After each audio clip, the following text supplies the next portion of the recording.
है स्टूडेंट्स। अब हम लेकर के आ गए एक बहुत ही इंपॉर्टेंट टॉपिक, बहुत ही ज्यादा इंपॉर्टेंट टॉपिक, और वो है आपका स्थिर वैद्युत स्थितिज ऊर्जा। पहले लिखते हैं तब बात क्लियर करते हैं। स्थिर वैद्युत स्थितिज ऊर्जा।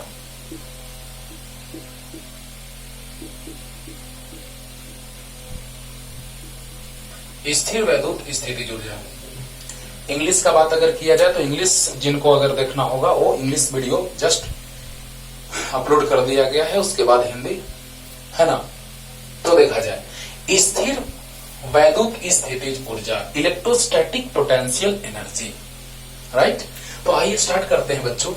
इसमें हम लोग को ये जानना है कि याद कीजिए, इस लेक्चर को पढ़ने से पहले आपको फर्स्ट और सेकंड लेक्चर दोनों अच्छे से पढ़ना होगा, माइंड इट। इस लेक्चर को समझने के लिए आपको फर्स्ट लेक्चर इस चैप्टर का और सेकंड लेक्चर इसी चैप्टर का अच्छे से पढ़ना होगा, ताकि आपको पूरा का पूरा कॉन्सेप्ट क्लियर हो सके, है ना। क्योंकि आपको याद होगा कि जब अनंत से हम किसी परीक्षण आवेश को लाते थे तो इस दौरान जो कार्य किया जाता था, नियत वेग से लाते थे, विद्युत क्षेत्र के विरुद्ध लाते थे, तो इस दौरान जो कार्य किया जाता था वह निकाय में स्थितिज ऊर्जा के रूप में संचित होता था। याद कीजिए, निकाय में स्थितिज ऊर्जा के रूप में संचित होता था बच्चों, याद आ रहा है ना। हाँ, तो पहला लेक्चर इस चैप्टर का स्थिर वैद्युत विभव धारिता का इलेक्ट्रोस्टैटिक पोटेंशियल एंड कैपेसिटेंस का पहला और दूसरा लेक्चर आपको देखना होगा, इसको अच्छे से समझने के लिए, है ना। तो क्या है स्थिर वैद्युत स्थितिज ऊर्जा, पूरा जिसको तोड़ देते हैं क्लियर है, राइट। तो आइए स्टार्ट करते हैं। दो या, पहले डिफिनेशन लिख रहे हैं फिर उसको पूरा डिटेल समझाते हैं। दो या दो से अधिक आवेशों को अनंत से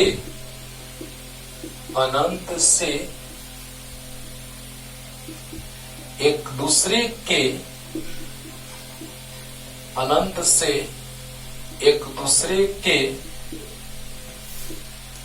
नजदीक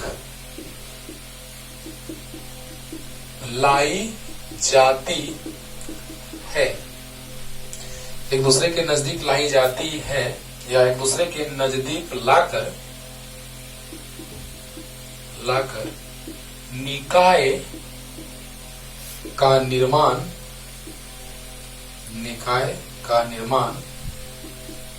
किया जाता है।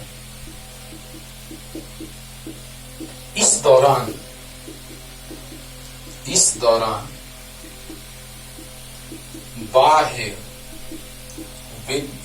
विद्युत क्षेत्र के विरुद्ध,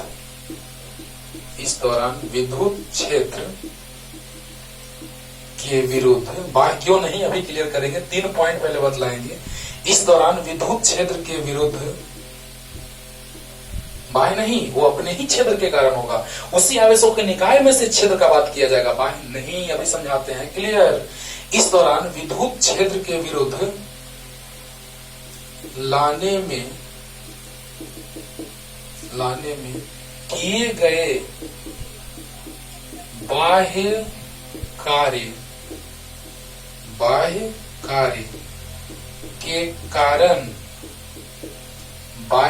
के कारण निकाय में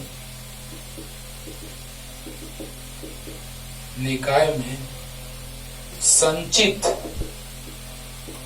स्थितिज ऊर्जा को ही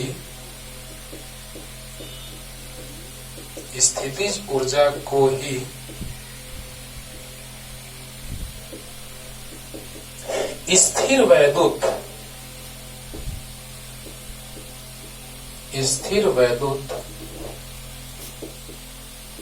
स्थितिज ऊर्जा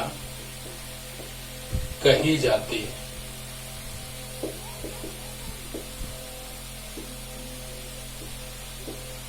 वाह वाह, सर ये तो डिफिनेशन बहुत बड़ा हो गया सर, अब तो हम जान दे देंगे। नहीं भाई, जान देगा इतना बात के लिए पागल है, तुरंत अभी समझाते हैं, एकदम जान नहीं देना पड़ेगा, ठीक है।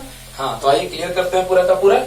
एकदम आसान है बच्चों कि अगर अनंत पर रहेगा उसको एक निश्चित लोकेशन पे लाएंगे, एक निश्चित स्थिति में लाएंगे, एक दूसरे के नजदीक लाएंगे, और इस दौरान विद्युत क्षेत्र के विरुद्ध जो कार्य किया जाएगा वही निकाय में स्थितिज ऊर्जा के रूप में संचित हो जाएगा, और उसे ही हम स्थिर वैद्युत स्थितिज ऊर्जा कहते हैं।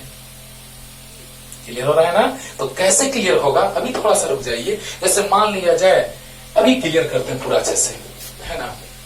पहले तीनों पॉइंट क्लियर, तब इसको, और पहला ही पॉइंट में हम स्टार्ट करेंगे। तीन तरह के कॉन्सेप्ट, एक बाह्य विद्युत क्षेत्र के अनुपस्थिति में बात करेंगे, एक बाह्य विद्युत क्षेत्र के उपस्थिति में बात करेंगे, और एक समान विद्युत क्षेत्र में विद्युत द्विध्रुव में संचित स्थितिज ऊर्जा का बात करेंगे। तीन बात, और ये डिफिनेशन थोड़ा सा बर्दाश्त कीजिए, थोड़ा सा, उसके बाद पूरा का पूरा डिफिनेशन क्लियर करते हैं कि जब दो या दो से अधिक आवेश है, उसका निकाय अनंत पर है, तो अनंत से लाएंगे तो कार्य करना पड़ेगा। अनंत से लाएंगे तो क्या कार्य करना पड़ेगा या नहीं?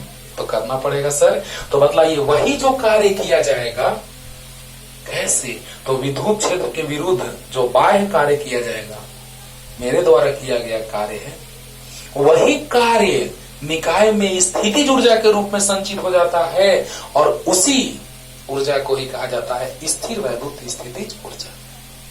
पूरा क्लियर होगा, अच्छे से क्लियर होगा, बस थोड़ा सा वेट कीजिए।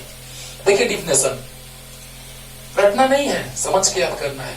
जब बताएंगे आगे तो समझ के याद हो जाएगा अपने आप। स्थिर वैद्युत स्थितिज ऊर्जा, दो या दो से अधिक आवेशों को अनंत से एक दूसरे के नजदीक लाकर निकाय का निर्माण किया जाता है। बहुत दूर से लाकर निकाय का निर्माण किया जाता है। इस दौरान विद्युत क्षेत्र के विरुद्ध लाने में किए गए बाह्य कार्य के कारण निकाय में बाह्य कार्य करेंगे तो जो किया गया कार्य है वो ऊर्जा के रूप में संचित होगा। आप ही बताइए, इस मार्कर को हम उठा करके यहां ला दिए तो हम काम किए, और जो मेरे द्वारा किया गया कार्य है वो इसमें ऊर्जा के रूप में संचित है। गिरेगा, एक छोटी सी चींटी जा रही थी नीचे में, जैसे ये गिरा बेचारी मर गई कचरा करके। क्या मतलब? क्योंकि जो हम काम किए वो उसमें ऊर्जा के रूप में संचित हुआ। अगर वही एक बड़ा सा पत्थर उठाएंगे, उठा के रखेंगे, और कोई बच्चा बाहर हो रहा है, गिरा देंगे, मर जाएगा। अरे बाप रे, क्या हुआ? क्या इसका मतलब है कि जो हम काम करेंगे वही निकाय में स्थितिज ऊर्जा के रूप में संचित होगा, और यहाँ पे आवेशों के निकाय में संचित होगा, तो उसे ही हम कहेंगे स्थिर वैद्युत स्थितिज ऊर्जा। क्या कुछ आइडिया मिला? सब आइडिया मिलेगा बच्चों। तो ये डिफिनेशन थोड़ा देर में पूरा अच्छे से क्लियर करते हैं। भी तो कुछ आइडिया मिल गया होगा इसका कि अनंत पर है, लाएंगे, काम करना पड़ेगा, वही किया गया कार्य किस रूप में? तो निकाय में स्थितिज ऊर्जा के रूप में संचित होगा। इसे हम स्थिर वैद्युत स्थितिज ऊर्जा कहेंगे। किया गया कार्य तो ऊर्जा में संचित, तो स्थिर वैद्युत स्थितिज ऊर्जा, ठीक है ना। वही बात को हम इतना बड़ा लिखे। तो जल्दी से लिखिए, पहले 3 पॉइंट, तीनों का थोड़ा कॉन्सेप्ट, उसके बाद पहला पॉइंट स्टार्ट होगा डिटेल में। तो जल्दी लिखिए।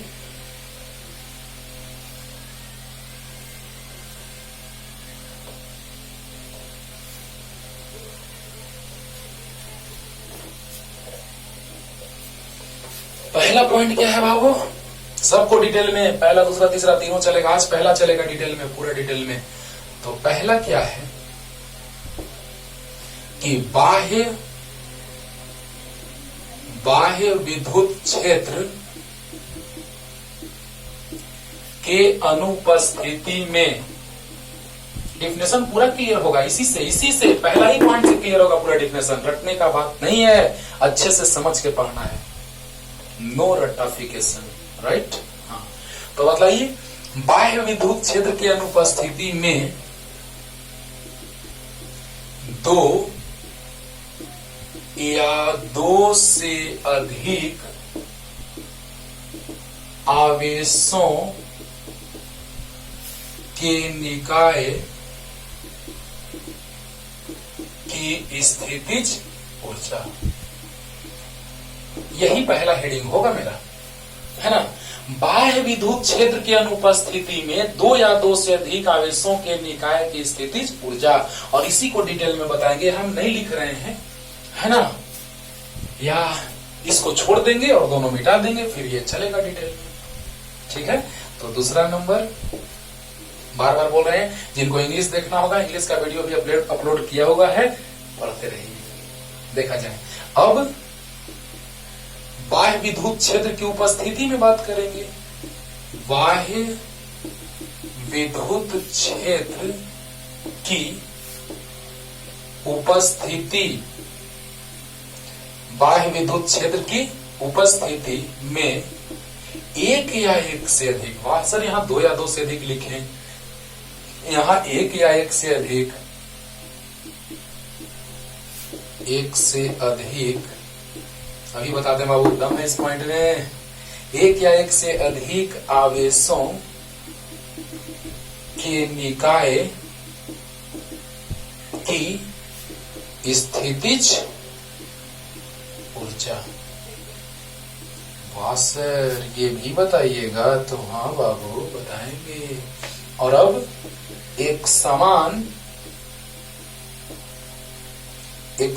विद्युत क्षेत्र में स्थित विद्युत द्विध्रुव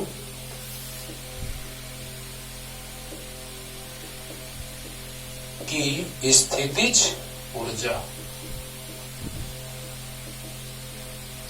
स्थितिज ऊर्जा समझ रहे हैं ना। यहाँ पे ये बात में गौर कीजिएगा, अनुपस्थिति, बाह्य विद्युत क्षेत्र की अनुपस्थिति और बाह्य विद्युत क्षेत्र की उपस्थिति, पहले तीनों बात थोड़ा थोड़ा समझा रहे हैं और हम आते हैं पहले बात पे, और पहला से ही आपको डिफिनेशन पानी पानी हो जाएगा। ठीक है, तो आइए स्टार्ट करते हैं बच्चों। पहला है बाह्य विद्युत क्षेत्र की अनुपस्थिति में दो या दो से अधिक आवेशों के निकाय की स्थितिज ऊर्जा।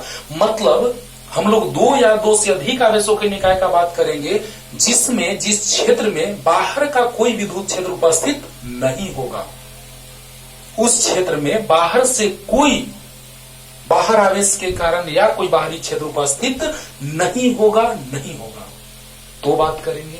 और दूसरा नंबर बाह्य विद्युत क्षेत्र की उपस्थिति में, तो देखिए बच्चों यहां पर पहले सुनिए कि जब बाह्य विद्युत क्षेत्र अनुपस्थित होगा, नहीं होगा, तो एक आवेश की स्थितिज ऊर्जा का अस्तित्व नहीं होता है। माइंड में सेट कर लेना है, तुरंत आ रहे हैं, तुरंत आ रहे हैं, क्यों बका रहे हो, आ रहे तुरंत आ रहे हैं, कि जब एक आवेश का बात करते, देखो यहाँ पे दो या दो से अधिक लिखे हैं और यहाँ एक या एक से अधिक लिखे हैं, कारण है इसके पीछे। डीप में पढ़ोगे तो जबरदस्त नॉलेज मिलेगा, ऊपर ऊपर पढ़िएगा बर्बाद हो जाइएगा। राइट, इसीलिए अच्छे से सीखिए, डिटेल में सीखिए कि यहाँ पर बाह्य विद्युत क्षेत्र के अनुपस्थिति में एक आवेश का अस्तित्व, एक आवेश के स्थितिज ऊर्जा का अस्तित्व नहीं होता है। बाह्य विद्युत क्षेत्र के अनुपस्थिति में, माइंड इट, बाह्य विद्युत क्षेत्र के अनुपस्थिति में एक आवेश के स्थितिज ऊर्जा का अस्तित्व नहीं होता है। और जब भी हम स्थितिज ऊर्जा का बात करते हैं तो अनंत पर स्थितिज ऊर्जा शून्य लेते हैं, अनंत पर विभव भी शून्य, अनंत पर स्थितिज ऊर्जा भी शून्य। राइट, तो यहां पर हम लोग बात करेंगे दो या दो से अधिक, क्यों एक का नहीं वो भी समझा रहे हैं। तो दो या दो से अधिक क्यों लिखे हैं बता रहे हैं। लेकिन यहां पर बाह्य विद्युत क्षेत्र की उपस्थिति में अगर बाहर का कोई विद्युत क्षेत्र उपस्थित होगा तो एक आवेश का भी स्थितिज ऊर्जा का बात होगा और दो का भी बात होगा, यानी एक या एक से अधिक का बात होगा। ये पहले टॉपिक चलेगा, इस पे क्वेश्चन चलेगा, उसके बाद ये टॉपिक, इस पे क्वेश्चन, तब ये टॉपिक, इस पे क्वेश्चन, एकदम पूरा का पूरा स्थिर बात हो तो स्थितिज ऊर्जा पानी पानी एकदम हो जाएगा। पानी पानी समझ रहे ना, पूरा एकदम बहने लगेगा, माइंड में आपको फ्लो करने लगेगा। वाह रे वाह क्या बात है ना।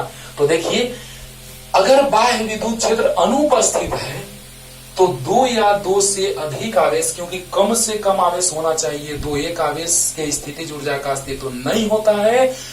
विद्युत क्षेत्र, बाह्य विद्युत क्षेत्र जब अनुपस्थित होगा तब, लेकिन बाह्य विद्युत क्षेत्र उपस्थित होगा तो एक या एक से अधिक का होगा स्थितिज ऊर्जा का अस्तित्व। और अगला है एक समान विद्युत क्षेत्र में विद्युत विद्युत द्विध्रुव की स्थिति पूछा है ना। तो एक समान विद्युत क्षेत्र में फिर आएंगे स्थित विद्युत द्विध्रुव की स्थिति हो जाएगा। तो पहले हम डिटेल में ये पहले तीनों लिखिए, डेफिनेशन लिख लेते ना बच्चों, बैक करके लिख लीजिएगा अगर हम जल्दी में मिटा दिए होंगे तो। और ये जल्दी से लिखिए तीनों पॉइंट। और अब डिटेल में आने जा रहे हैं हम पहले पॉइंट पे, है ना।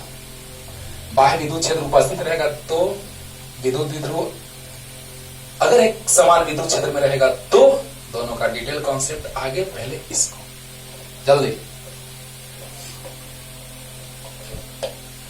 एकदम कॉपी कलम निकाल के बाबू, है ना। और एकदम बताते जा रहे हैं, लिखते जाइए डिटेल में, अच्छे से पढ़ते जाइए। तो आइए स्टार्ट करते हैं।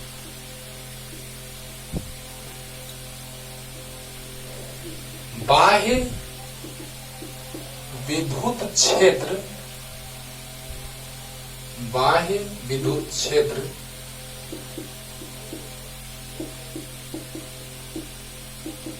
के अनुपस्थिति में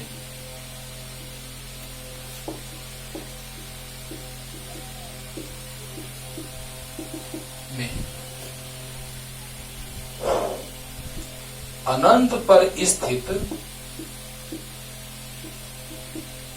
अनंत पर स्थित दो आवेशों Q1 तथा Q2 में से एक आवेश, किसी एक आवेश, चाहे Q1 को लाओ चाहे Q2 को लाओ, में से किसी एक आवेश को लाने में किया गया कार्य शून्य होता है। गजब, शून्य होता है। समझिएगा बच्चों, ध्यान से समझिएगा। बाह्य विद्युत क्षेत्र की अनुपस्थिति में अनंत पर स्थित दो आवेशों, है ना, यानी दोनों के बीच की दूरी जो है वो क्या है, अनंत है। Q1 तथा Q2 में से किसी एक आवेश को लाने में किया गया कार्य शून्य होता है। पहले इसको समझिए बच्चों। दो आवेश है, एक आवेश प्लस Q1 प्लस है, प्लस प्लस विकर्षण होगा, लाने में कार्य करना पड़ेगा, अच्छे से समझ में आएगा। तो चलिए हम दोनों को प्लस में ले लिए। प्रारंभ में ये दोनों अनंत पर है, प्रारंभ में ये दोनों अनंत पर हैं बच्चों, ध्यान से सुनिएगा। ये Q1 प्लस में, ये Q2 प्लस में, दोनों एक दूसरे से कितने दूरी पर हैं, तो अनंत दूरी पर हैं। लेकिन जब हम इसमें से किसी एक आवेश को बाह्य विद्युत क्षेत्र की अनुपस्थिति, यहां पे बाह्य विद्युत क्षेत्र उपस्थित नहीं है, तो बताइए कोई क्षेत्र ही नहीं है तो आपको लाने में कोई बाहरी कार्य करना पड़ेगा। यानी अगर आप जा रहे हैं, दौड़ रहे हैं, कोई आपको डिस्टर्ब करने वाला नहीं है, तो क्या कोई एक्स्ट्रा वर्क आपको करना पड़ेगा कि उसी मूड में जा रहे हैं तो जा रहे हैं, राइट। कहने का मतलब कि जब हम Q1 को लाएंगे निश्चित बिंदु पर तो हमको कोई काम नहीं करना पड़ेगा। लेकिन अगर वही Q2 को ला दिए हम उसी क्षेत्र में तो देखो क्या होगा। अब क्लियर होगा बच्चों, और इसी से आपको डिफिनेशन भी क्लियर होने जा रहा है, राइट। समझिएगा, बाह्य विद्युत क्षेत्र में के अनुपस्थिति में दो या दो से अधिक आवेशों के निकाय की स्थिति जुड़ जाए। तो बतलाइए कि बाह्य विद्युत क्षेत्र की अनुपस्थिति में अनंत पर स्थित दो आवेशों Q1 तथा Q2 में से, मतलब दोनों एक दूसरे से कितने दूरी पर प्रारंभ में उपस्थित है, अनंत दूरी पर। और जब दोनों अनंत दूरी पर स्थित हैं तो अब उसमें से किसी एक आवेश को हम लाएंगे किसी निश्चित बिंदु पर, लेकिन वहां पर बाह्य विद्युत क्षेत्र उपस्थित नहीं है, अनुपस्थित है, तो क्या इसको लाने में कोई कार्य करना पड़ेगा? नहीं करना पड़ेगा। देखिए बच्चों, Q1 तथा Q2 में से किसी एक आवेश को लाने में किया गया कार्य शून्य।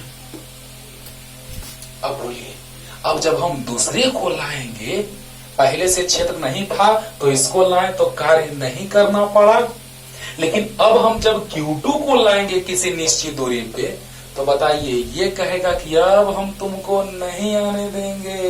क्लियर हो रहा है ना? इसको कोई रोकने वाला टोकने वाला नहीं था, इसीलिए ये आया तो कार्य बाहरी कार्य नहीं करना पड़ा। यानी इसको यहां से मतलब कि अनंत पर दोनों थे, जिसमें से एक को हम ला लिए किसी निश्चित बिंदु पे, तो हमको काम इसलिए नहीं करना पड़ा क्योंकि वहां पर कोई बाहरी क्षेत्र उपस्थित नहीं है। क्लियर हो रहा होगा।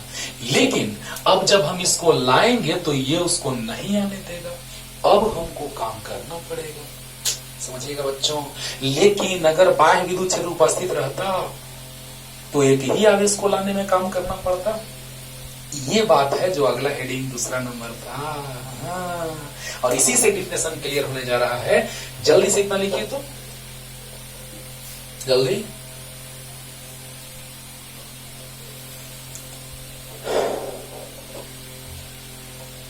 अब देखिए बच्चों, अब यहां पे बाह्य विद्युत क्षेत्र उपस्थित नहीं है तो उसमें Q1 को लाए तो कार्य नहीं करना पड़ा। लेकिन अब देखिए क्या होगा, यहां पे Q1 है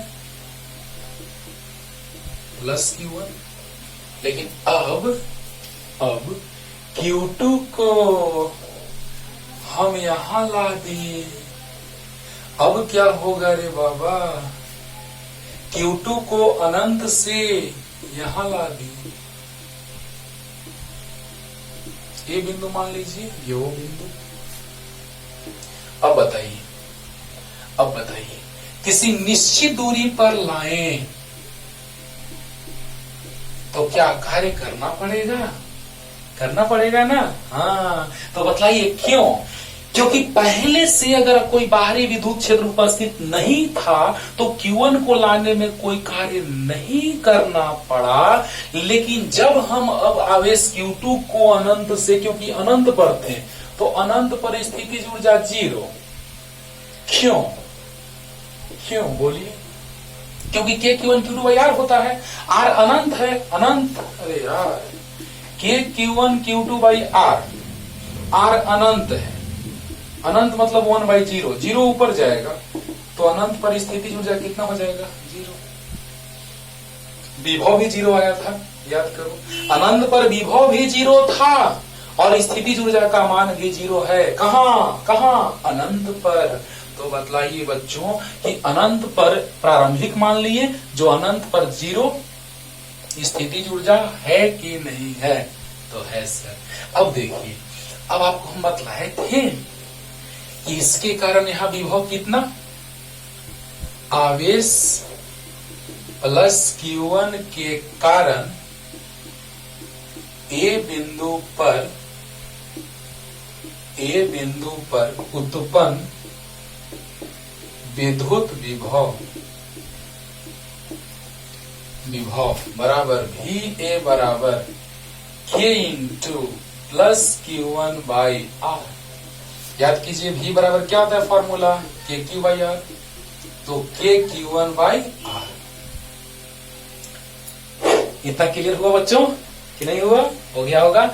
अब देखिए, ये कह रहा है इसको कि हम तुमको नहीं आने देंगे। हाँ, ये दोनों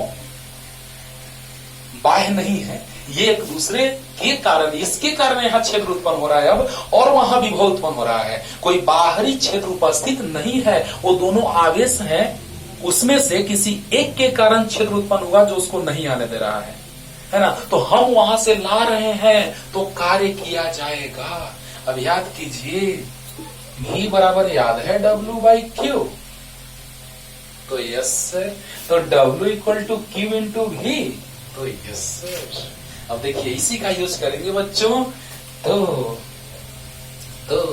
अनंत से A बिंदु तक Q2 आवेश को लाने में किए गए कार्य के लिए, कार्य के लिए, क्योंकि V बराबर W/Q होता है तो विभवांतर आएगा, तो एक बढ़ा देंगे, क्लियर हो जाएगा। हाँ, तो क्या बोला जाए, अनंत से आवेश प्लस Q2 को ए बिंदु तक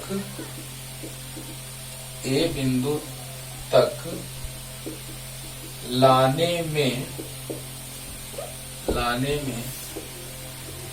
किए गए कार्य के लिए, याद कीजिए बच्चों क्या मैंने बतलाया था आपको कि एकांक परीक्षण आवेश को अनंत से विद्युत क्षेत्र के विरुद्ध बाह्य बल के द्वारा लाने में किए गए कार्य के कारण, है ना, किए गए कार्य को ही विद्युत विभव कहते थे। फिर से सुनिए मेरा बात ध्यान से, एकांक परीक्षण आवेश को अनंत से विद्युत क्षेत्र के विरुद्ध लाने में या नियत वेग से लाने में जो कार्य किया जाता था उसे ही विद्युत विभव कहते थे। याद आया? तो बतलाइए बच्चों, सब डिफिनेशन लिखवाए हैं, पहला ही लेक्चर में लिखवाए विद्युत विभव का परिभाषा। एकांक परीक्षण आवेश को अनंत से किसी स्रोत आवेश के द्वारा उत्पन्न विद्युत क्षेत्र में नियत वेग से क्षेत्र के विरुद्ध लाने में जो किया गया कार्य होता है उसे ही हम विद्युत विभव कहते हैं। अब देखिए लेक्चर नंबर 1 और 2 मैंने बोल दिया है पढ़ने के लिए आप लोगों को, राइट। तो देखा जाए, अनंत से आवेश Q2 को ए बिंदु तक लाने में किए गए कार्य के लिए, तो जल्दी से पहले इसको लिख लीजिए ना, इतना मिटाते हैं जल्दी से। Q1 को लाए तो कोई कार्य नहीं करना पड़ा क्योंकि बाह्य विद्युत क्षेत्र उपस्थित नहीं था, लेकिन जब हम Q2 को लाएंगे तो हमको कार्य करना पड़ेगा क्योंकि वहां पर Q1 जो है अब क्षेत्र उत्पन्न करने लगा। ये आंतरिक है, बाहर नहीं, बाहर से कोई क्षेत्र नहीं आया है। जल्दी, तो इसके कारण यहाँ पर विभव हो जाएगा K इंटू Q1/R। आपको याद होगा विभव का फॉर्मूला KQ/R, तो K इंटू Q1/R। और अनंत से आवेश Q2 को ए तक लाने में किए गए कार्य के लिए, इसको ऐसे रखते हैं, अभी काम देगा ये।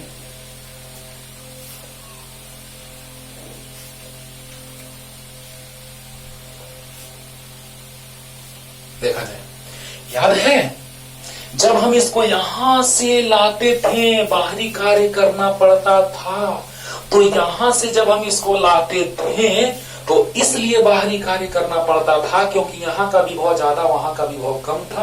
क्योंकि अनंत पर विभव कितना होता है बच्चों? भी अनंत बराबर 0, याद है? तो बताइए कि वहां से हम यहां लाए तो किया गया कार्य के कारण विभवांतर उत्पन्न होता था। एकांक परीक्षण आवेश को एक बिंदु से दूसरे बिंदु तक लाने में जो कार्य किया जाता है उसे विभवांतर कहते हैं, और अनंत पर विभव 0, इसलिए विभवांतर विभव के बराबर। तो बताइए कि वहां से यहां लाए तो बताइए विभवांतर कितना? VA माइनस V अनंत बराबर W Anant A by Q। ये याद होगा आपको पहला लेक्चर में, पहला लेक्चर इस चैप्टर का पहला लेक्चर।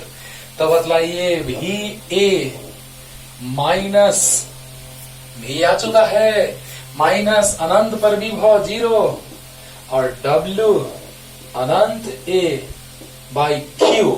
बताइए परीक्षण आवेश के जैसा किसको ला रहे हैं? तो प्लस Q2 को। तो बताइए W अनंत A बराबर आ गया Q2 इंटू VA, तो Q2 into VA K Q1/R, K Q1/R, यानी W अनंत A बराबर K Q1 Q2/R। अरे सर आप तो बताए थे कि जो कार्य किया जाता है वही निकाय में स्थितिज ऊर्जा के रूप में संचित हो जाता है। वाह सर, ये तो मजा आ गया, वाह रे वाह। ध्यान से देखना बच्चों, अभी की अभी पूरा का पूरा कॉन्सेप्ट क्लियर हो जाएगा, ये मेरा वादा है। क्लियर पूरा। अभी थोड़ा सा हम पीछे का बात करेंगे, वही वीडियो नंबर 1 है ना, और तब लाएंगे यहां से कॉन्सेप्ट किया गया कार्य स्थितिज ऊर्जा में परिवर्तन के बराबर होता है। राइट? तो समझिएगा पहले कि जब इसको लाए थे हम तो कार्य नहीं करना पड़ा था क्योंकि बाह्य विद्युत क्षेत्र उपस्थित नहीं है, लेकिन जब हम दूसरे चार्ज को लाएंगे तो ये क्षेत्र उत्पन्न कर रहा है, तो कार्य करना पड़ेगा। Mind it.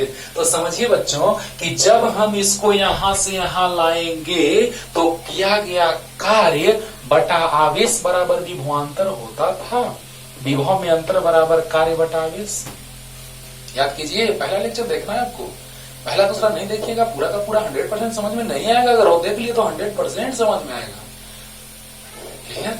तो बताओ कि वहां से हम बाहरी कार्य करके इसको यहाँ पे ला दिए, यानी यहाँ पे लाना पड़ रहा है, यानी जहां विभव ज्यादा है वहां पे ला रहे हैं कम विभव वाले से, तो विभव में अंतर अंतिम विभव माइनस प्रारंभिक विभव बराबर कार्य अनंत से लेके ए तक, तो कार्य अनंत से तक बटा आवेश जिसको लाते थे वही आवेश है प्लस Q2। क्लियर हो गया होगा? तो बताइए, अनंत पर विभव 0, VA माइनस 0 बराबर W अनंत A बटा प्लस Q2, तो Q2 से VA में गुना हुआ, V2 के VA के जगह KQ1/R, V इक्वल इस पॉइंट पे इस बिंदु पर विभव इसके कारण KQ/R होगा, तो KQ1/R होगा। तो क्या आ जाएगा? KQ1 Q2/R। क्लियर हुआ बच्चों? तो भी अनंत A बराबर आ गया KQ1 Q2/R, यानी जो हम काम किए वही जा करके यहाँ स्थितिज ऊर्जा के रूप में संचित हो गया। अब इसी चीज को थोड़ा क्लियर करने जा रहे हैं। इसको इक्वेशन फर्स्ट मान लेते हैं, समीकरण 1। इतना आपको क्लियर हो गया होगा अच्छे से। पहला लेक्चर और दूसरा लेक्चर प्लीज आप देखिएगा तो पूरा अच्छे से एकदम 100% वादा है कि क्लियर हो जाएगा। तो जल्दी से आते हैं थोड़ा पीछे। वो जो हम समझाने जा रहे हैं उसको मत लिखिएगा, आप एक लाइन से लिखिएगा, वो हम बता देंगे कि वो मत नहीं लिखना है, बस समझा रहे हैं। जल्दी हो गया? इसको मिटाते हैं जल्दी। अब देखो बच्चों, थोड़ा सा याद दिलाते हैं पीछे की बात। छोड़ो कल की बातें, कल की बात पुरानी, नए दौर में लिखेंगे मिलकर नई कहानी हम हिंदुस्तानी। तो कल की बातें मत छोड़ो, पकड़ो। देखो यहां पर आवेश याद है, स्रोत आवेश, और आर दूरी पर परीक्षण आवेश को अनंत से लाते थे। ये अनंत से परीक्षण आवेश को यहां लाते थे तो कार्य करना पड़ता था, और वही किया गया कार्य निकाय में स्थितिज ऊर्जा के रूप में संचित होता था। अब बतलाइए, अनंत पर स्थितिज ऊर्जा तो 0 है, तो जो यहाँ पे ऊर्जा संचित होगा वही ना कार्य के बराबर होगा। अब देखिए बच्चों, प्लस वाला प्लस को धक्का देता था, स्थिर वैद्युत बल आगे की ओर, और प्लस के कारण विद्युत क्षेत्र रेखाएं उत्पन्न होती हैं, ये भी क्लियर होगा। लेकिन विद्युत क्षेत्र कह रहा है कि प्लस के कारण क्षेत्र रेखाएं उत्पन्न होती हैं, तुमको नहीं पता है? तो हाँ पता है। प्लस वाला प्लस को धक्का देता है, तुमको नहीं पता है? अरे ये भी पता है। तो तुमको नहीं पता है कि हम उसको लेके आ रहे हैं इधर, तो वो कह रहा है कि हमको तो नहीं पता था। तो पता कर लो ना, कर लो कि हम बाहरी बल लगा रहे हैं पीछे की ओर, एक्सटर्नल। इफ एक्सटर्नल मतलब बाहरी बल, राइट। अब देखिए, ये भी बात बताए थे कि एकांक परीक्षण आवेश को अनंत से विद्युत क्षेत्र के विरुद्ध, है ना, क्षेत्र में लाने में किया गया कार्य जहां नियत वेग से लाते थे तो वही विभव होता था। अब बतलाइए, नियत वेग से ला रहे हैं यानी वेग नियत है, और जब वेग नियत है तो गतिज ऊर्जा भी नियत होगा। अरे बोलो बोलो बोलो बोलो। द्रव्यमान किसी भी कण का, वस्तु का द्रव्यमान नियत, 1/2 नियत, वेग नियत, तो गतिज ऊर्जा भी नियत। क्यों ऐसा बोल रहे हैं? क्योंकि यहाँ बल जो है वो संरक्षी है। सब कुछ मैंने पहले दूसरे चैप्टर में बोल दिया है, प्लीज उसको देखिए, है ना। तो संरक्षी बल जो है उसके द्वारा किया गया कार्य सिर्फ और सिर्फ प्रारंभिक और अंतिम बिंदु पर निर्भर करता है, उस पथ पर नहीं जिससे होकर किसी आवेशित कण को एक बिंदु से दूसरे बिंदु तक लाई जाती है। है ना, उस पथ पर नहीं। किसी भी पथ से किया गया कार्य उतना ही होगा, पथ पर निर्भर नहीं करता है। ठीक है ना। तो अब सोचिए कि संरक्षी बल, आपको याद होगा बताए थे, गुरुत्वाकर्षण बल, चुंबकीय बल, स्थिर वैद्युत बल, स्प्रिंग बल, ये सारे बल जो थे वो कौन से बल थे? संरक्षी बल थे।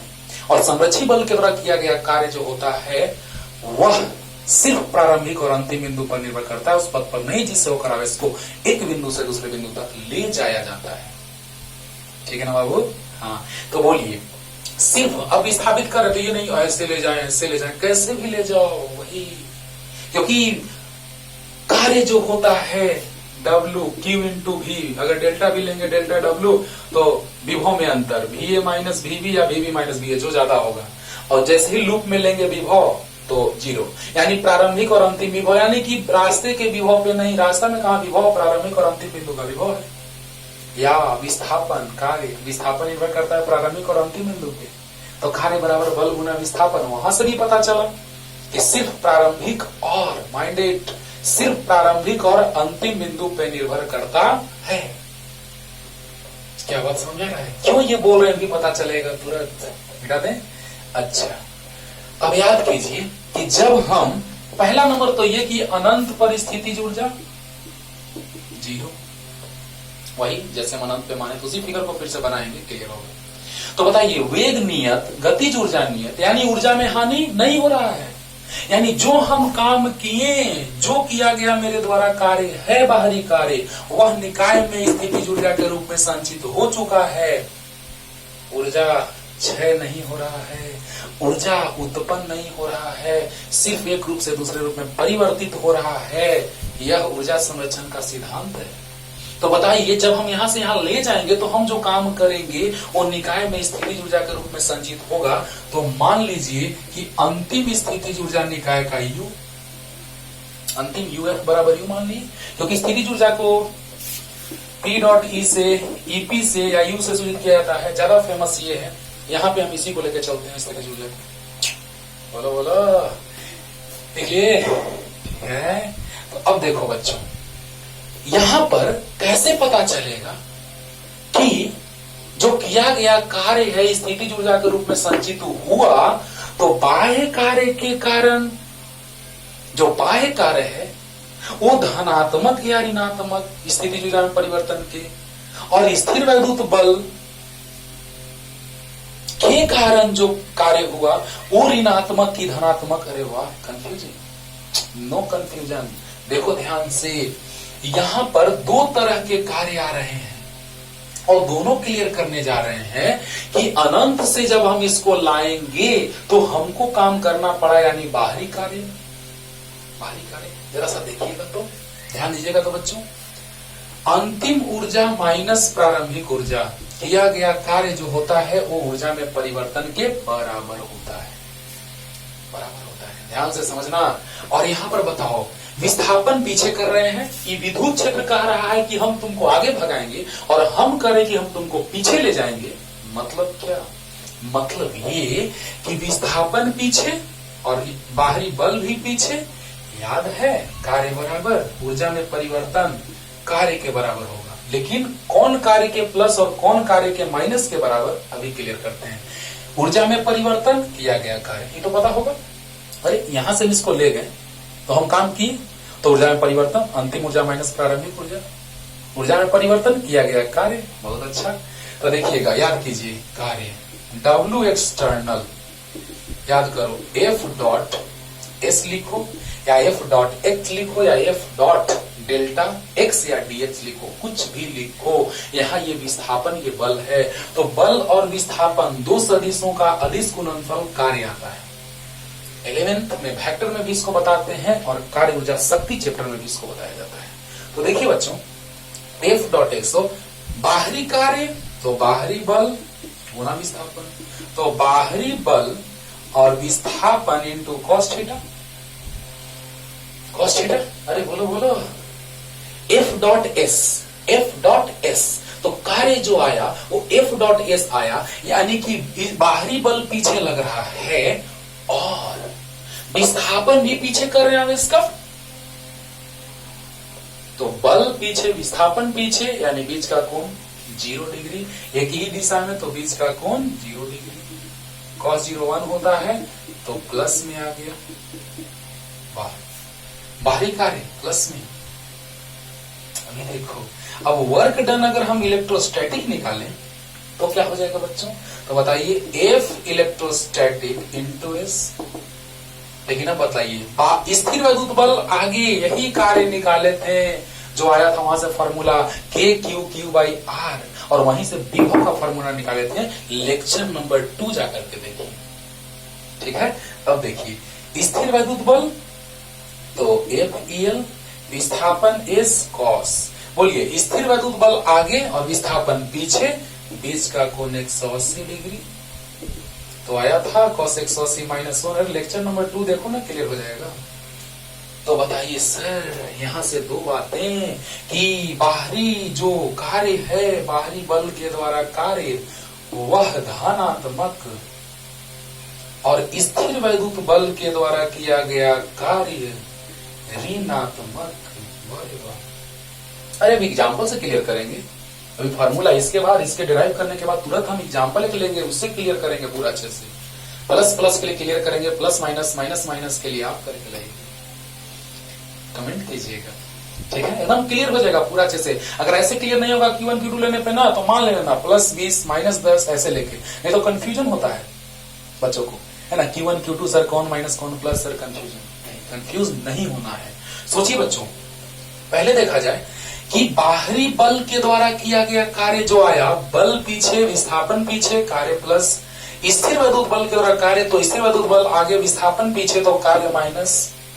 अब बताइए किया गया कार्य ऊर्जा में परिवर्तन, तो कार्य बाहरी कार्य प्लस, यानी ऊर्जा में परिवर्तन तो प्लस में बाहरी कार्य। बोलिए बोलिए, यानी जो कार्य आया, अब देखिए यहां से मिटा इसको, देखिएगा बच्चों, दो लाइन यहां से क्लियर होगा। कहां लिखे चलिए यही लिख देते हैं। U final minus U initial, U अंतिम माइनस U प्रारंभिक किया गया धनात्मक कार्य, और U अंतिम माइनस U प्रारंभिक किया गया ऋणात्मक स्थिर वैद्युत बल वाला कार्य। चलिए इसको समझिए, और यहीं से ये आएगा। अरे वाह, अरे सर इसीलिए आप ये बता रहे थे सर, तो हाँ सर। आइए फाइनल रिफ्रेश कर रहे हैं इसको। इस बाहरी बल पीछे विस्थापन पीछे, बीच का कोण 0 डिग्री, cos 0 1 प्लस में कार्य। स्थिर वैद्युत बल आगे विस्थापन पीछे तो कोण 180 किया गया कार्य माइनस में। यानी कि जब हम इसको लाएंगे तो हमारे द्वारा बाहरी कार्य हो रहा है, तो बाहरी कार्य के कारण ऊर्जा में परिवर्तन किया गया कार्य ऊर्जा में परिवर्तन के बराबर। तो बताइए कि यहाँ पर अंतिम ऊर्जा माइनस प्रारंभिक ऊर्जा बराबर होगा जो हम लाए हैं आवेश को, तो हमारे द्वारा किया गया कार्य यानी बाहरी कार्य यानी प्लस, और स्थिर वैद्युत बल के कारण किया गया कार्य ऋणात्मक। तो जो यहाँ पे आएगा ऊर्जा में परिवर्तन, अंतिम ऊर्जा माइनस प्रारंभिक ऊर्जा, अनंत पर रहेगा तो प्रारंभिक, अनंत पर ऊर्जा 0। तो बताइए जो यहाँ पर ऊर्जा संचित का बात आएगा वो स्थिर वैद्युत बल के कारण किए गए कार्य के ऋणात्मक के बराबर, कार्य ऋणात्मक, बाह्य बल के कारण कार्य धनात्मक, तो ऊर्जा में परिवर्तन धनात्मक कार्य के बराबर और ऊर्जा में परिवर्तन ऋणात्मक कार्य के बराबर, है ना। सभी बुक्स एनसीईआरटी से बहुत सारे स्टैंडर्ड बुक लिखते हैं इस चीज को, और आप आराम से समझ सकते हैं, राइट। तो अब देखिए इसको हम क्यों बतलाएं यहाँ, गतिज ऊर्जा में हानि नहीं, संरक्षी बल मतलब क्या कि जो कार्य किया जाएगा, आपको याद होगा स्प्रिंग बल में भी समझाए थे बच्चों कि वहां पे घर्षण बल नहीं लग रहा था, क्योंकि ऊर्जा में हानि करने वाला बल नहीं लगेगा, जिसको हम असंरक्षी बल कहते हैं। असंरक्षी बल का बात नहीं आएगा, सिर्फ संरक्षी बल मतलब वैसा बल जिसके कारण ऊर्जा में कोई हानि निकाय में ना हो, है ना। निकाय में लगने वाला या वस्तु पर लगने वाला वैसा बल जिसके कारण निकाय की ऊर्जा में कोई हानि नहीं हो, और जो प्रारंभिक और अंतिम स्थिति पर निर्भर करे उस तत्व पे नहीं जिससे होकर उसको लाया जा रहा हो, ये है संरक्षी बल का कॉन्सेप्ट, राइट। यानी ऊर्जा में हानि नहीं होना चाहिए, नहीं होना चाहिए। हम नियत वेग से लाते हैं, ना कि वो बल ज्यादा वो बल कम। फर्स्ट लेक्चर में समझाया। क्योंकि जितना बल, न्यूटन का तृतीय गति नियम, न्यूटन का प्रथम गति नियम क्या कहता है, यहाँ प्रथम का जरूरत है, तृतीय का नहीं। किसी क्रिया के बराबर प्रतिक्रिया होती है, तृतीय गति नियम है। लेकिन हमको यहाँ प्रथम से मतलब है कि कोई भी वस्तु विरामावस्था में या नियत वेग से गतिशील तब तक रहती है जब तक कि उसके ऊपर कोई बाहरी बल कार्य ना करे। तो जब बाहरी बल ना लगे, मैंने परिणामी बल शून्य, तो बताइए यहाँ पर जितना बल आगे उतना ही बल पीछे। तो बताइए कहाँ लिख दें, यहाँ लिख देते हैं, ये लिखे थे ये भी कि एफ नेट 0, ये भी लिखे हैं बच्चों। एफ नेट कितना 0, तो F external plus F electrostatic बराबर 0, यानी एफ एक्सटर्नल बराबर माइनस एफ इलेक्ट्रोस्टैटिक। ये भी बताए थे फर्स्ट लेक्चर में, है ना। तो जितना बल आगे उतना ही पीछे। तो नियत वेग से गतिशील है तो नियत वेग से गतिशील रहेगा, या विराम में है तो विराम में रहेगा। तो उस लेक्चर को हम इसलिए रिपीट कर दिए बच्चों कि हमको यहाँ पे कार्य से मतलब है, कार्य से। बाकी आप एक बार प्लीज फर्स्ट लेक्चर देख लीजिएगा और सेकंड लेक्चर पूरा का पूरा एकदम क्लियर हो जाएगा। हम उसी चीज के कारण इतना कुछ हम बतलाएं आपको, नहीं भी बताते तो छोटा है ना, लेकिन आपको क्लियर हो जाए, थोड़ा रिवाइज हो जाए, इसलिए मैंने इसको बतलाया। पूरा क्लियर हो गया होगा। अब आइए जल्दी, जिसको हम फर्स्ट लेक्चर में भी समझाए हैं, सेकंड में जल्दी।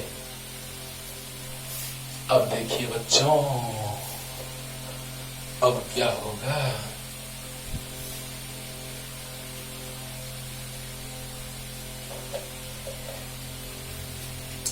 अब देखो, यहां पे Q1 था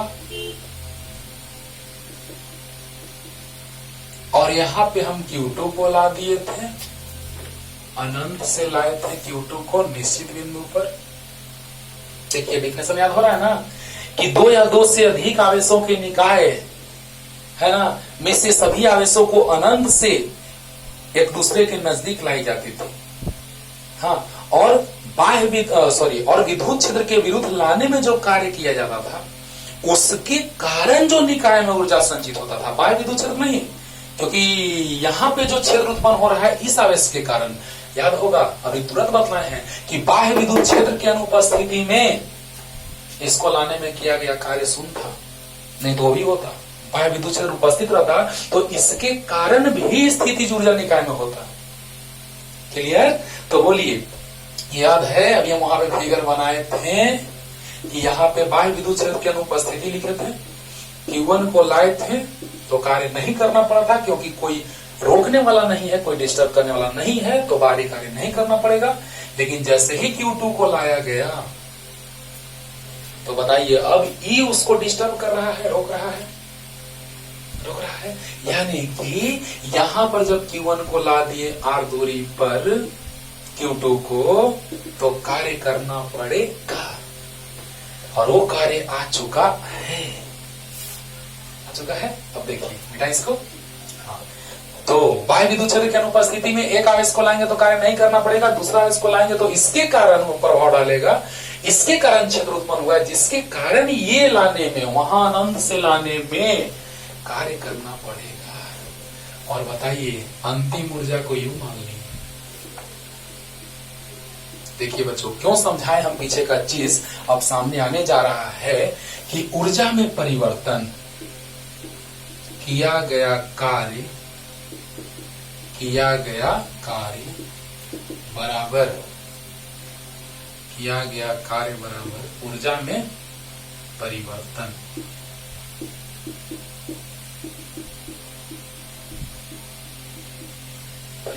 क्यों?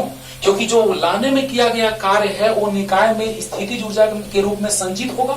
जब हम उसको वहां से ला करके यहाँ ला दिए तो जो मेरे द्वारा किया गया कार्य है वह निकाय में स्थितिज ऊर्जा के रूप में संचित होगा। तो अब बतलाइए, किया गया कार्य W अनंत A बराबर ऊर्जा में परिवर्तन, अंतिम ऊर्जा माइनस प्रारंभिक ऊर्जा। तो अंतिम ऊर्जा यू फाइनल, प्रारंभिक ऊर्जा यू इनिशियल, ऊर्जा में परिवर्तन, अंतिम ऊर्जा माइनस प्रारंभिक ऊर्जा। अब बतलाइए कार्य कितना आया है, के Q1 Q2 बाई आर, अंतिम ऊर्जा U, प्रारंभिक ऊर्जा अनंत पर 0, यानी U बराबर आ गया के Q1 Q2 बाई आर। आया? अब ऊर्जा धनात्मक भी हो सकता है, ऋणात्मक भी। अभी हम दोनों आवेश धनात्मक लिए हैं, के प्लस होता है, आर प्लस में होता है, Q1 Q2 plus into plus plus में होगा। ओह अच्छा, समझ गए सर। अब बोलिए बच्चों, के आपको पता है 1/4 पाई एप्सिलॉन नॉट, उसको लिख भी सकते हैं, आपको पता ही है, बहुत बार लिखे हैं, बहुत बार लिखे हैं। अब देखिए, जब हम लोग Q1 को लाए थे तो कोई कार्य नहीं करना पड़ा था क्योंकि विद्युत क्षेत्र उपस्थित नहीं था, और Q2 को लाए तो हमको कार्य करना पड़ा। क्यों? क्योंकि बाह्य विद्युत क्षेत्र उपस्थित नहीं है, बाह्य विद्युत क्षेत्र उपस्थित नहीं है, अच्छी बात है, लेकिन Q1 के कारण जो क्षेत्र है वो तो उपस्थित है। अरे सर क्लियर हो गया, बाह्य विद्युत क्षेत्र उपस्थित नहीं है तो Q1 को लाने में कोई कार्य नहीं करना पड़ा, लेकिन Q2 को जब हम लाएंगे तो इसके कारण तो क्षेत्र है जो उसको प्रभाव डालेगा और हमको कार्य करने पर मजबूर कर देगा, और कार्य जो होता है ऊर्जा में परिवर्तन के बराबर होता है। तो अंतिम ऊर्जा माइनस प्रारंभिक ऊर्जा बराबर किया गया कार्य। क्लियर? तो बतलाइए बच्चों, किया गया कार्य W अनंत से तक बराबर ऊर्जा में परिवर्तन, अंतिम ऊर्जा माइनस प्रारंभिक ऊर्जा, अंतिम ऊर्जा U, प्रारंभिक ऊर्जा 0, U बराबर आ गया के Q1 Q2 बाई आर। और हम शॉर्ट में डायरेक्ट कैसे लिख सकते हैं, पहले जल्दी से इतना उतार लीजिए। देखिए बच्चों, इसी चीज के लिए हम यहाँ पे समझाए हैं, उसको बस ऐसे ही उसको मत लिखिएगा, बस वहां साइड में, और ये एक लाइन से पूरा, उसके बाद राइट। तो अब शॉर्ट में क्या, जल्दी से लिख लीजिए। अब शॉर्ट में क्या कि दो आवेशों के निकाय की स्थितिज ऊर्जा, अब डायरेक्ट लिखेंगे फॉर्मूला हम लोग, के Q1 Q2 बाई आर। और अब इससे भी समझाने जा रहे हैं आपको एक बात कि ऊर्जा में परिवर्तन बाह्य कार्य के धनात्मक और ऊर्जा में परिवर्तन स्थिर वैद्युत बल के द्वारा किए गए कार्य के ऋणात्मक के बराबर होता है। आइए यहां से क्लियर करते हैं। तो बताइए, दो आवेश है, एक है प्लस Q1, एक प्लस Q2, दोनों के बीच की दूरी r। तो दोनों आवेशों के निकाय की स्थितिज ऊर्जा के Q1 Q2 बाई आर। कब? तो बाह्य विद्युत क्षेत्र के अनुपस्थिति में। इस बात को एकदम माइंड में सेट रखना है। वैसे ही डायरेक्ट लिखा रहता है, डायरेक्ट लोग बता देते हैं, लेकिन आपको सोचना है। बहुत सारे लोग बताते हैं इसको, बहुत सारे लोग छोड़ देते हैं, लेकिन सच्चाई यही है कि इसको लिखना चाहिए, बतलाना चाहिए कि यहाँ पर बाह्य विद्युत क्षेत्र उपस्थित नहीं है, तो ही इसको आने में कार्य नहीं करना पड़ा, लेकिन इसको लाने में कार्य इसलिए करना पड़ा क्योंकि इसके द्वारा क्षेत्र उत्पन्न हो रहा था, यानी ये अंदर का क्षेत्र है, बाहरी क्षेत्र नहीं है। अब देखिए बच्चों, एग्जाम्पल किसका, U final minus U initial बराबर प्लस W एक्सटर्नल होता है। इसका एकदम सामने प्रूफ के साथ दिखा रहे हैं, है ना? देखा पहले से दो आवेश R दूरी पर थे, प्लस Q1 प्लस Q2 कितने दूरी पर, R दूरी पर थे, राइट। अब देखिए, जब Q1 और Q2 R दूरी पर थे तो प्रारंभिक स्थितिज ऊर्जा क्या हो जाएगा, तो के Q1 Q2 बाई आर। चलिए, प्रारंभिक स्थितिज ऊर्जा आ गया, दो आवेशों के निकाय की प्रारंभिक स्थितिज ऊर्जा। लेकिन अब हम लोग बाहरी कार्य कर रहे हैं, मतलब हम इसको क्या किए कि धक्का दे करके और दोनों के बीच की दूरी को कम कर दिए। ये Q1 है, ये Q2 है, क्योंकि प्लस प्लस है, विकर्षण हो रहा है, पहले से इतने दूरी पर फिक्स किए हुए थे और अब उसको ला करके धक्का दे करके यहाँ पे फिक्स कर दिए r/2 दूरी पर। तो बतलाइए कि अंतिम स्थिति ऊर्जा जो होगा वो होगा kq1q2/r/2। अरे फॉर्मूला होता है kq1q2/r, तो r मतलब r/2, यानी uf बराबर 2 पर चला गया, kq1q2/r हो गया। अब बतलाइए बच्चों, यहाँ प्लस q1 यहाँ प्लस q2, बीच की दूरी r, तो kq1q2/r। बोलिए बोलिए, क्लियर? तो kq1q2/r आ गया स्थिति ऊर्जा प्रारंभिक, और जब हम काम किए यहाँ पे कब, तो W एक्सटर्नल काम कर रहा है ना, के द्वारा, W एक्सटर्नल के द्वारा, यानी बाह्य कार्य के द्वारा ऐसा किया गया कि जब धक्का देंगे तो दोनों एक दूसरे के नजदीक आ जाएंगे और 2 पर जाएगा, तो 2kq1q2/r हो जाएगा। अब देखते हैं, हाँ माइंडेड, q1 q2 धनात्मक है तो गुणनफल धनात्मक होगा, k और r धनात्मक होता है, दूरी धनात्मक, k धनात्मक, 9 × 10⁻⁹, तो ये पूरा धनात्मक है। वैसे ही प्लस माइनस लेके चलिएगा, अगर q1 q2 मान लो तुमको q1 और एक प्लस q1 लेके चलो, एक माइनस q2, तो दिक्कत तुमको होगा। तो इसलिए तुम ले लेना +10 कूलम -5 कूलम, जो भी दूरी भी कुछ ले लेना, k का मान तो पता है, सोल्व करना तब लाना। एक प्लस के लिए एक माइनस के लिए वही हाल होगा कि अंतिम ऊर्जा माइनस प्रारंभिक ऊर्जा बराबर प्लस W एक्सटर्नल, और अंतिम ऊर्जा माइनस प्रारंभिक ऊर्जा बराबर -W इलेक्ट्रिकल या इलेक्ट्रोस्टैटिक, वही आएगा। तो तुम प्लस प्लस वाला तो हम कर दे रहे हैं, तुम प्लस माइनस माइनस माइनस वाला बना के और कमेंट करना, बोलना किस तरह से हमने किया, राइट? हाँ, तो देखिए बच्चों, दो आवेशों के निकाय की स्थिति ऊर्जा जब बाह्य विद्युत क्षेत्र उपस्थित नहीं होता तो क्या जाएगा, kq1q2/r, बड़ा आसान लगा होगा। दोनों आवेशों के बीच की दूरी r होगी तो kq1q2/r, जब बाहरी कार्य करके उसके बीच की दूरी को कम कर दिए तो kq1q2/r/2, 2 पर चला गया, 2kq1q2/r। अब देखिए ऊर्जा में परिवर्तन लेते हैं,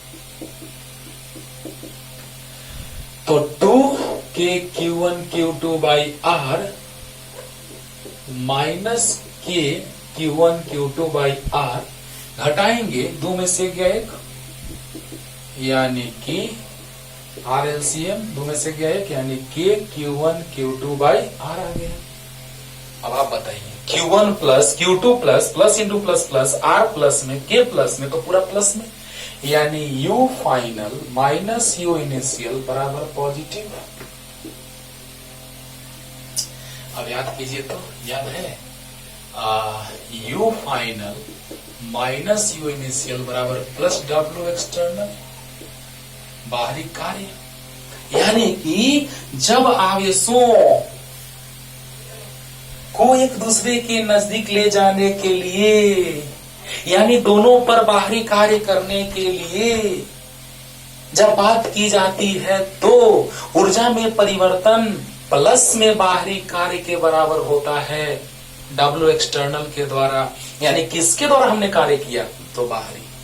तो जब बाहरी कार्य किया जाएगा बच्चों, तो अंतिम ऊर्जा प्रारंभिक ऊर्जा से ज्यादा आएगा, घटाएंगे तो प्लस में आएगा, यानी अंतिम ऊर्जा माइनस प्रारंभिक ऊर्जा प्लस में बाहरी कार्य के बराबर की माइनस में, तो प्लस में। क्लियर हो गया होगा, क्लियर हो गया होगा। फिर से लास्ट रिपीटेशन, अंतिम ऊर्जा माइनस प्रारंभिक ऊर्जा जो आया वो प्लस में आया, प्लस गुने प्लस प्लस प्लस सब प्लस, तो प्लस, यानी कि अंतिम ऊर्जा माइनस प्रारंभिक ऊर्जा प्लस बाहरी कार्य की माइनस बाहरी कार्य, तो प्लस बाहरी कार्य। क्लियर हो रहा है? तो यस सर। अब देखिए अगला एग्जांपल कि यहां पर स्थिर वैद्युत बल जो है उसके माइनस के बराबर होता है ऊर्जा में परिवर्तन, राइट? हाँ, तो देखो ये तो ऐसे ही रह जाएगा, दोनों आवेश ऐसे ही है, r दूरी पे kq1q2/r, चलो ये ऐसे ही रह जाएगा।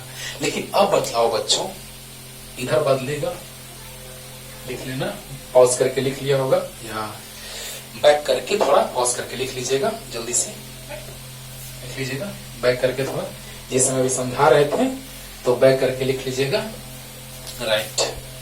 अब देखो W F U F minus U I बराबर माइनस डब्ल्यू इलेक्ट्रिकल या इलेक्ट्रोस्टैटिक। तो बतलाइए W U F minus U I बराबर माइनस डब्ल्यू इलेक्ट्रोस्टैटिक, मतलब क्या कि प्रारंभ में ऐसे छोड़ दिए, लेकिन अब स्थिर वैद्युत बल बताइए प्लस प्लस एक दूसरे को क्या करेगा, विकर्षित करेगा। स्थिर वैद्युत बल यानी प्लस प्लस एक दूसरे को विकर्षित करेगा। तो बतलाइए बच्चों क्या हो जाएगा कि यहां पर प्लस प्लस जब विकर्षित करेगा यानी दोनों आवेश एक दूसरे से दूर चले जाएंगे, जितने दूर थे उससे भी दूर। तो ये डब्ल्यू इलेक्ट्रिकल के कारण कार्य हो रहा है, डब्ल्यू इलेक्ट्रोस्टैटिक के कारण कार्य हो रहा है। तो बीच की दूरी मान लेते हैं 2r हो गया होगा, बीच का दूरी मान लेते हैं कि 2r हो गया होगा, राइट। तो अब बतलाइए यहां पर प्लस Q1 यहां प्लस Q2, तो स्थितिज ऊर्जा प्रारंभिक K Q1 Q2 r, लेकिन जैसे ही वहां से छोड़ा जाएगा तो कुछ दूरी पे भागेंगे क्योंकि दोनों के बीच प्लस प्लस के बीच विकर्षण का बल लग रहा है। तो बतलाइए U फाइनल तो दूर हो जाएंगे K Q1 Q2 r, r मतलब बीच की दूरी 2r, यानी क्या लिखेंगे बच्चों U final minus U initial बराबर फाइनल मतलब K Q1 Q2 2r minus initial K Q1 Q2 r, final ये इनिशियल ये। क्लियर। तो अब बोलिए U final minus U initial 2r LCM, तो K Q1 Q2 माइनस देखिए 2r से 2r कट गया 1, तो 1 से मल्टीप्लाई होगा भाई r टू जा 2r, 2 से मल्टीप्लाई तो 2K Q1 Q2। अब देखिए U final minus U initial, easy लग रहा होगा, दोनों r दूरी पे तो K Q1 Q2 है, दोनों के बीच स्थिर वैद्युत बल लगा, वेल नहीं लिखा हुआ है मेरे भाई, WEL माने इलेक्ट्रोस्टैटिक या इलेक्ट्रिकल भी लिख सकते हैं। तो दोनों धक्का दिया प्लस प्लस स्थिर वैद्युत बल यानी कि बल के कारण किया गया कार्य, तो धक्का देगा तो दूरी बढ़ेगा K Q1 Q2 2r 3r जो भी। तो U final minus U initial LCM लिए, बोलो तो कट के इतना 2 बार में 2 से गुना यानी आ गया minus K Q1 Q2 2r। अब बताइए Q1 Q2 प्लस में, plus into plus plus K plus 2r plus में, ये पूरा प्लस में है। अब बताइए U final minus U initial minus into plus तो माइनस। तो अब बतलाइए बच्चों क्या हो जाएगा कि ऊर्जा में परिवर्तन माइनस के बराबर आया, यानी कि स्थिर वैद्युत बल के कारण जो कार्य होगा उसके माइनस के बराबर, यानी इसमें क्या लिख सकते हैं माइनस डब्ल्यू इलेक्ट्रिकल। अरे बोलो ये प्लस प्लस प्लस प्लस तो पूरा प्लस इंटू माइनस तो माइनस, यानी ऊर्जा में परिवर्तन किए गए ऋणात्मक कार्य स्थिर वैद्युत बल के कारण सामने है। क्लियर हो गया ना, राइट। तो जल्दी से लिख लीजिए फर्स्ट। और अब आते हैं 3 आवेशों के निकाय का बात करते हैं, वो भी तुरंत समझ में आ जाएगा बच्चों, जल्दी हो गया। चलिए देखा जाए।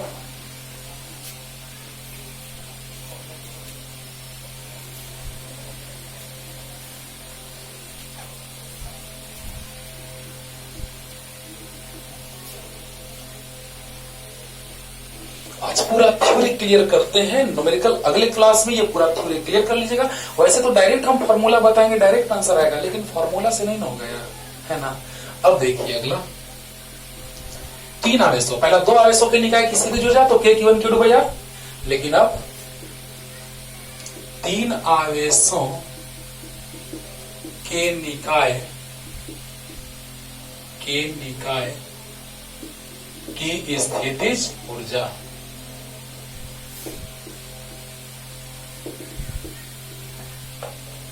अब 3 आवेश के निकाय की स्थितिज ऊर्जा देखिए, और इंटरेस्टिंग है। 3 आवेश,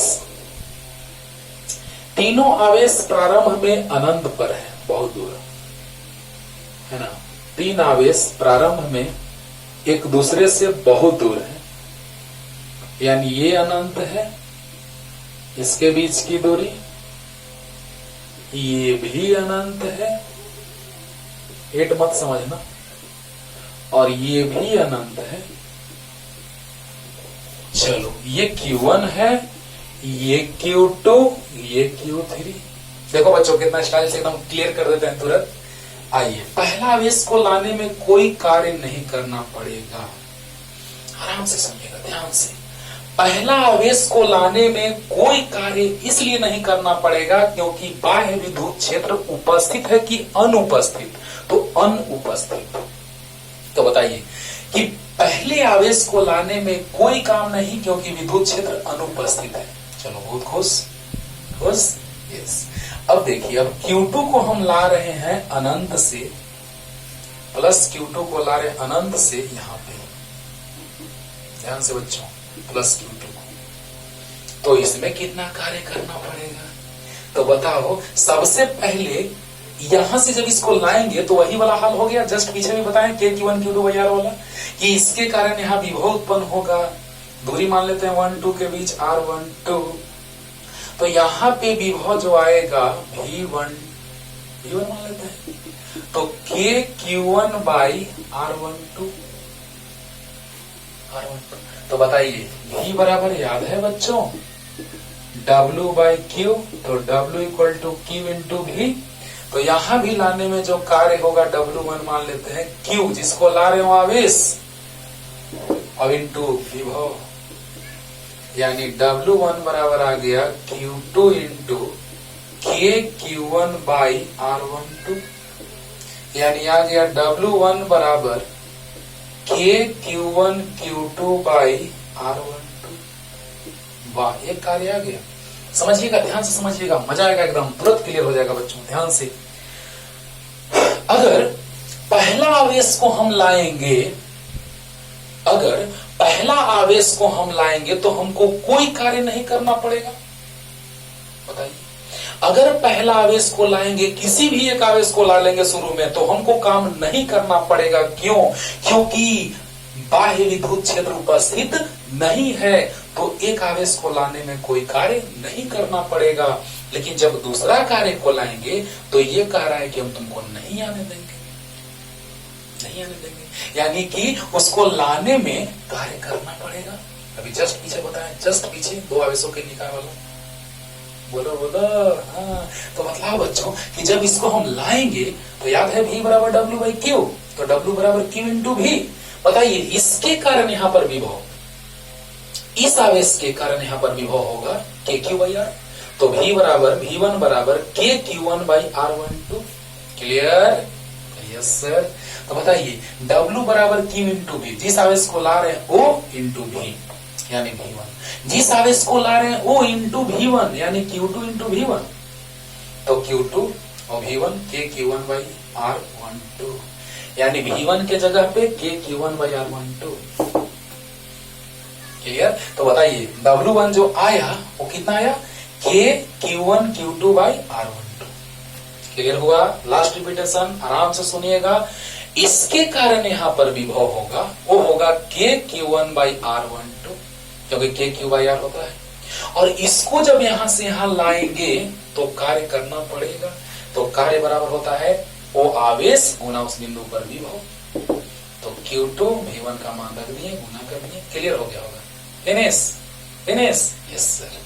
अब देखिए, इसको लाने में कोई कार्य नहीं, इसको लाने में कार्य ला चुके हैं, और अब देखिए एक तीसरे आवेश को ला रहे हैं। ये हो गया होगा? चलिए थोड़ा सा बैक करके लिख लीजिएगा जी, अगर मिटा दिए हैं और नहीं दिखा होगा तो थोड़ा बैक करके। अब देखिए, इसको लाने में कोई कार्य नहीं क्योंकि बाह्य विद्युत क्षेत्र उपस्थित नहीं है, इसको लाने में कार्य आ चुका है। अब देखिए, अब देखिए, यहां पर आवेश Q1 है, यहां पर आवेश Q2 है, और एक तीसरा आवेश को यहां ला रहे हैं अनंत से, अनंत से एक तीसरे आवेश को यहां ला रहे हैं।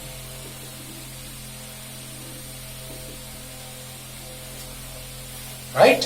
तो बताइए, इसके कारण उस बिंदु पर विभव निकालना होगा। अरे वाह रे वाह, इस बिंदु पर, ये तो दूरी पता है 1 2 के बीच R12, 1 3 के बीच R13, 2,3 के बीच R23।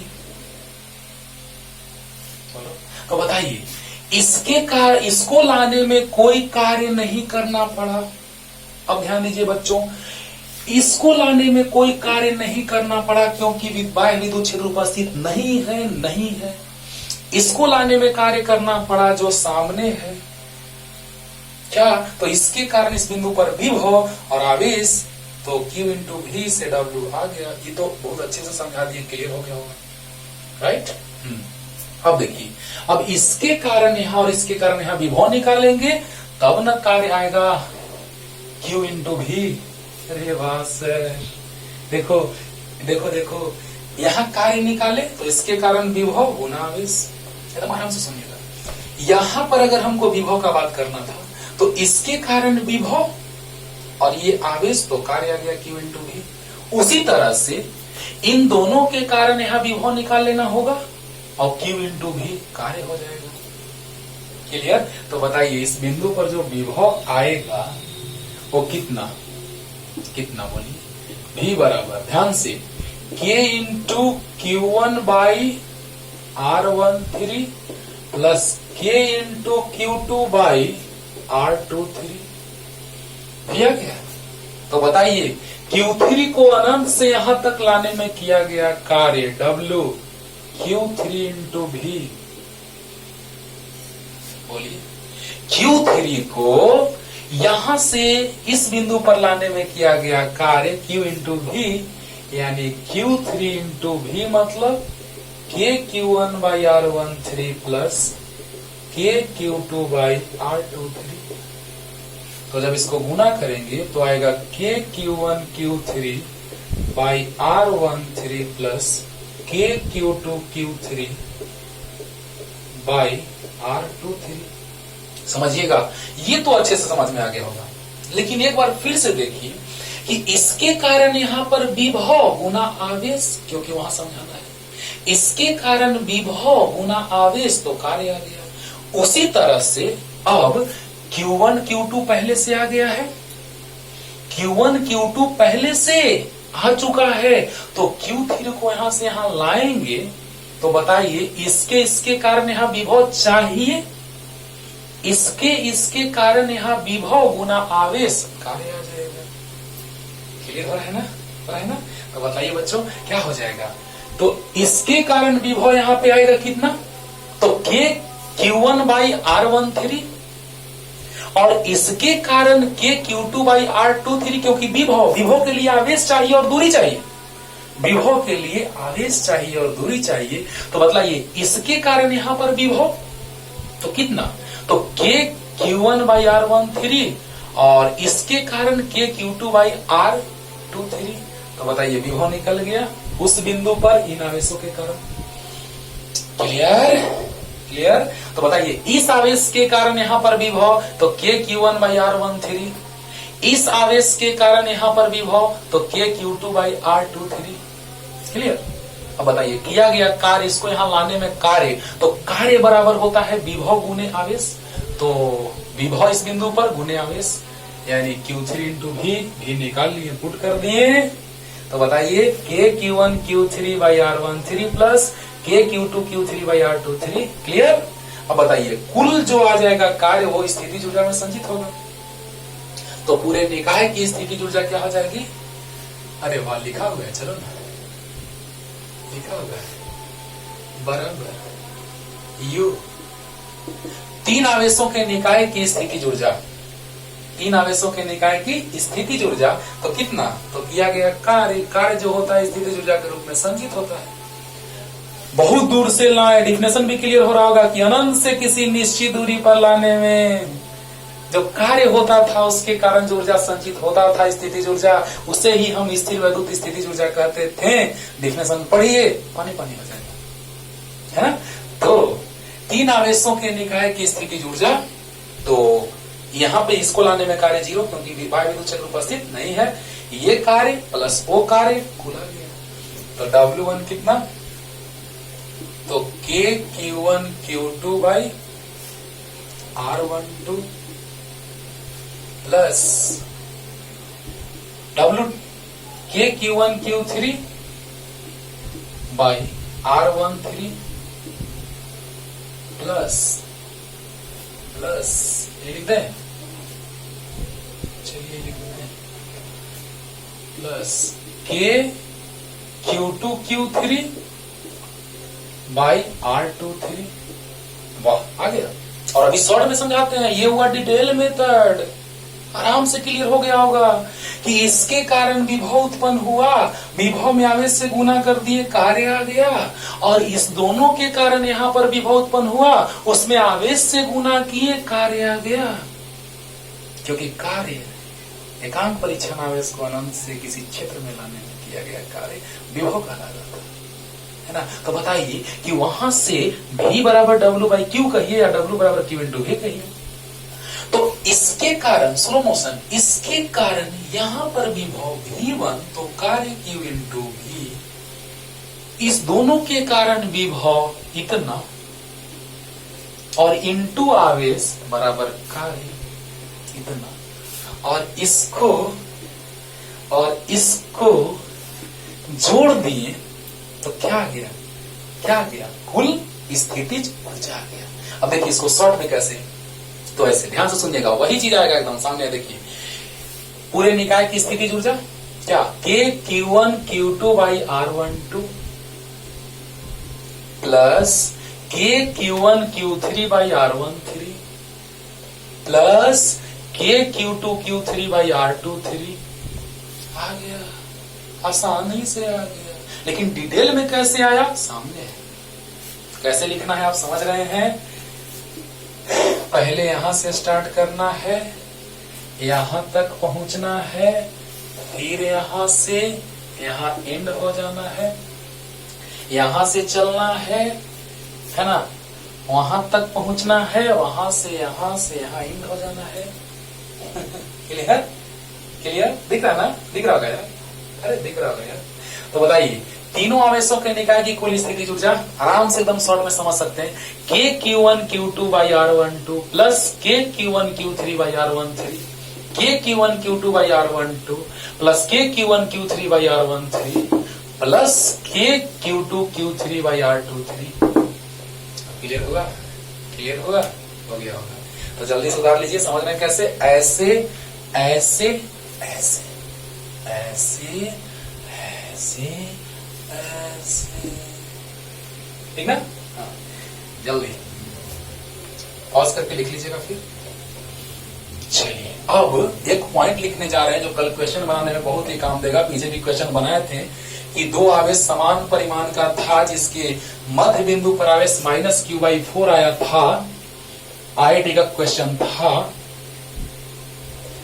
जिसमें पूरी निकाय संतुलन में थी,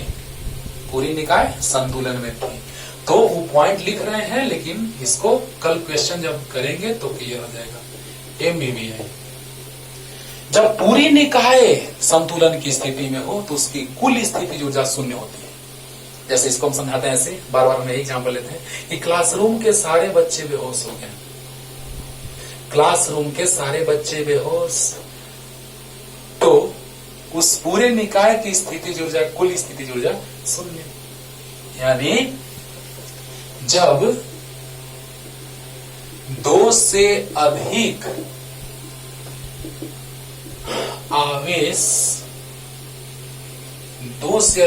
आवेशों का निकाय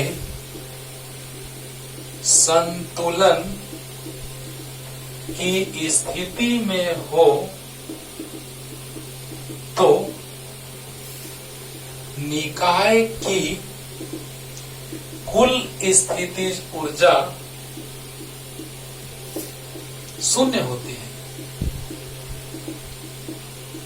इसका हम ये दोनों पॉइंट हम लिखे हैं एक बार लेक्चर में, जहां उसी क्वेश्चन को अगर पूरी निकाय संतुलन में होगी तो एक आवेश भी संतुलन में होगा, अगर पूरी निकाय संतुलन में होगी तो एक आवेश भी संतुलन में होगा या नहीं होगा, तो एकदम होगा। तो उसको हम बल से भी बनाए थे, ऊर्जा से भी, लेकिन ऊर्जा से आसान आया था। क्वेश्चन करेंगे, बहुत सारा एक से क्वेश्चन करेंगे, तो समझ लीजिए कि पूरी निकाय संतुलन में यानी क्लासरूम का सब बच्चा बेहोश, पूरी निकाय संतुलन में यानी क्लासरूम का सब बच्चा बेहोश, यानी कि पूरे निकाय का जो कुल स्थितिज ऊर्जा है वो शून्य है। यदि दो से अधिक आवेशों का निकाय संतुलन की स्थिति में हो तो निकाय की कुल स्थितिज ऊर्जा शून्य होती है। क्लियर? तो ये क्वेश्चन बनाने में काम देगा। ऐसा पॉइंट है जो कि बहुत ही इंपॉर्टेंट है। अगर एक आवेश संतुलन में होता था तो कुल बल 0, क्योंकि इसमें अगर पूरी निकाय संतुलन में है तो एक आवेश भी संतुलन में होगा, तो बल भी 0 से बना सकते हैं, लेकिन ऊर्जा से आसानी होता है। हाँ, यानी पूरी निकाय, जितना सारा निकाय है सब संतुलन में है आवेशों का, तो उस निकाय की कुल स्थितिज ऊर्जा कितनी होगी? शून्य होगी। उस निकाय की कुल स्थितिज ऊर्जा शून्य होगी। कब? जब पूरा संतुलन में है। जब पूरा संतुलन में है तो स्थितिज ऊर्जा है बाबू? नहीं, तो कुल स्थितिज ऊर्जा शून्य होगी। तो क्वेश्चन लेके आते हैं अगले लेक्चर में। तब तक के लिए खूब पढ़िए और पहला दूसरा वीडियो देख करके इस चैप्टर का, तब ये पूरा पढ़िएगा और पूरा क्लियर हो जाएगा। स्पीड कम लगे तो स्पीड को थोड़ा बढ़ा लीजिएगा। राइट? Tata bye bye.